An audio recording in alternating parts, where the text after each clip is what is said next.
For those of you who've lost the habit of reading, you'll find it hard to pick up again. I'm the same. So one day I decided to try and start again. The easiest solution for me was to find books that seemed short, no matter the content or the author. I just needed something short in a way to convince my brain that it won't be so hard and it won't take away my precious time with YouTube. When you find a well-written book, half the time the content doesn't matter. A good author can lead you to water and force you to drink. Now, by no means am I a literary expert, nor do I want to be, but my goal here is just to give you a book that might convince you to get back into reading. I have a few on my list, but I think the best to start with is A Short Stay in Hell by Stephen L. Peck. Note the short. I'll put the book here, I guess.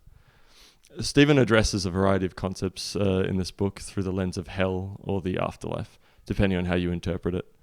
I think the two driving themes here are existentialism and absurdism, but my goal here isn't really to interpret the book, it's just to recommend it. The core plot line is you find yourself in an endless library. During your life, you prayed to the wrong god, and now you're a heathen. To be welcomed into the next stage of the afterlife, you must locate a book that contains your entire life story to the exact detail. Simple enough, right? The problem: the library contains every permutation of every single novel that ever has or will be written. The concept is an extrapolation of another book, The Library of Babel by Jorge Luis Borges, where every shelf contains books with random arrays of generated text, gibberish or babble. Any book could simply be a combination of dollar signs and ampersands for 410 pages. You're not alone in this library. Countless other souls have been collected here, and you all search for your life story. You're at your peak physical prime, you have access to any food you could possibly want, and if you die, you're reborn. Seems simple enough, right? As the story progresses, you feel yourself as the reader becoming comparably mad. What once seemed to be a rather tame concept of hell becomes incomprehensible.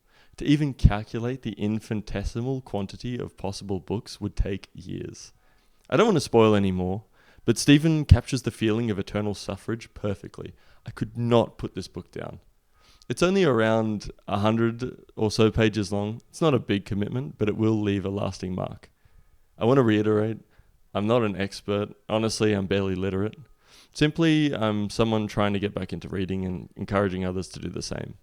It's the perfect book to read on the train or during the daily commute. In fact, I think it's the perfect commuter book, really channeling the absurdity of life.